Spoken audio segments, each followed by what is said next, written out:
भगवद्गीता 15वा अध्याय. प्राकृत. श्री भगवान म्हणाले, खाली शाखा वरी मूळ नित्य अस्वस्थ बोलिला. त्यांच्या पानामध्ये वेद जाणतो वेद जाणतो. वरी ही शाखा फुटल्या तयास ही भोग पाने गोळ पुष्ट जेथे. खाली ही मुळे निगती नवीन दृढावली कर्म बळे नृलोकी. त्याचे तसे रूप दिसेन येथे भासेन सेंडा बुडखा न खांदा. घेऊन मेंटल घेऊन वैराग्यभंग शस्त्र तोडून या हा दृढ मूल वृक्ष. घ्यावा पुढे शोध तया पदाचा जेथून मागे फिरणे नसेची. द्यावी बुडी त्या परमात्मा तत्वी. प्रवृत्ती जेथे स्फुरली अनादी. जे मान मोहासह संग दोष जाळून निर्वासन आत्मनिष्ठ. द्वंद्वे न घेती सुख दुःख मूळ.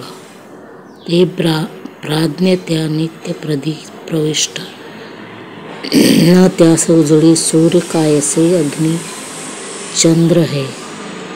जेथे गेला न परते माझे अंतिम धाम ते. माझाची अंश संसारी झाला जीव सनातन. पंचेंद्रिये मनोयुक्त प्रकृतीतून खेचितो. पुष्पांदिकातून वारा गंध खेचून घेत असे. तशी घेऊन ही सर्व देह सोडी धरी प्रभू.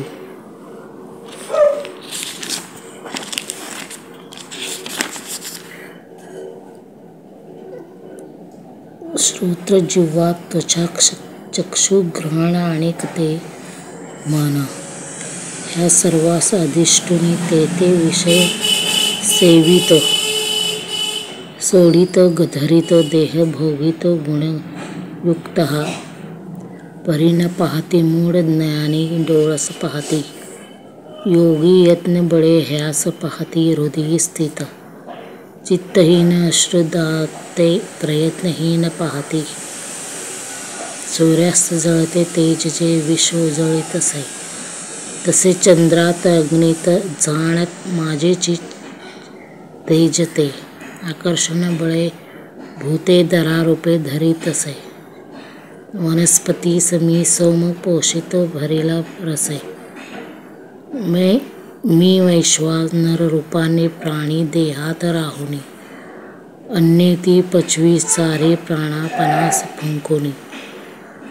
सर्वांतरे मी करीतो निवास देतो स्मृती ज्ञान विवेक सर्वा. समग्र वेदास ही मीची वेद. वेद जामी वेद रहस्य करता लेकी. लोकी पुरुष ते दोन अक्षर आणिक अक्षर.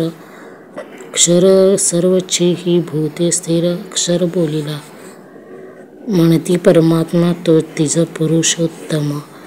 विश्वपोषक विश्वात्मा जो विश्वेश्वर अव्यय. मी क्षराक्षराहुनी वेगळा आणि उत्तम. वेदलोक म्हणे माते म्हणून पुरुषोत्तम.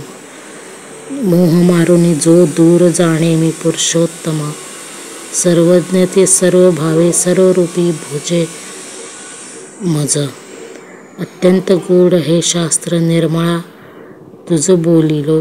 हे जाणतो बुद्धिमंत होईल कृतकृतची.